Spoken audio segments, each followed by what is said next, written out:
I'm 680 News senior business editor Mike Eppel. It's almost the start of a new year, and that's got Canadians laying out financial priorities, the resolution list of what they want to take care of next year. Resolutions are easy to talk about, more difficult to do. Case in point, the number one item on financial priorities that Canadians want to take care of next year for the 8th year in a row, according to the CIBC, is paying down debt. This was the number one choice of 25% of respondents. This is not a surprise considering that debt loads are at record levels for Canadian consumers. They've gone up on a quarterly basis over the past number of years. The big issue here, says the CIBC, is a lack of budgeting by consumers. You got to know what's coming in and what's going out on a monthly basis, and that makes it easier to pay the debts. And paying the bills is also a top priority among 15% of those asked, just getting by on a monthly basis. Growing wealth or investments, that comes back to getting some professional financial assistance to make that happen. Saving for vacation or saving for a house, that's lower on the list of top financial priorities for 2018. Interestingly, that people aren't setting aside maybe as much to buy a new property. And emergency savings, got to have some money in the bank just in case of things going wrong, least expected, unexpected events, and also potentially buying a new car.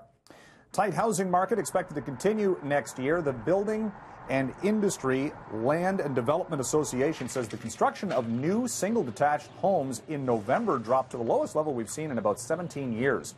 Build saying that a lot of this has to do with the fact that there's limits on where and what you can build around the GTA, plus the fact that new single-family homes are very expensive. So the price points to buy them, you have to, it costs a lot to build them right now, and that is curtailing the market as well.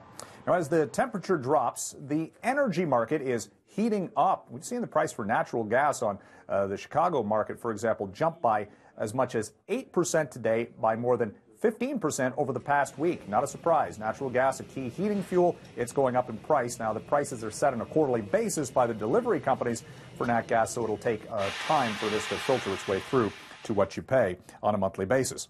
Global economic signals on the rise going into the new year, and that's raising the price for a couple of things that we use, well, on a daily basis, one being cotton. The cotton industry is on its best year since 1998. The fiber is in high demand because of economic growth prospects and the global clothing industry moving to the upside. And we're also looking at copper prices hitting a 4-year high. Copper seen as an economic bellwether. A lot of companies, industries use copper as a base metal, and there's more demand for that, plus a little bit of a production cutback in China.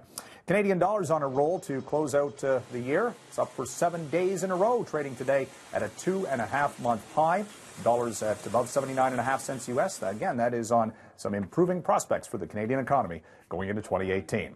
From the 680 newsroom, I'm Mike Eppel for City News.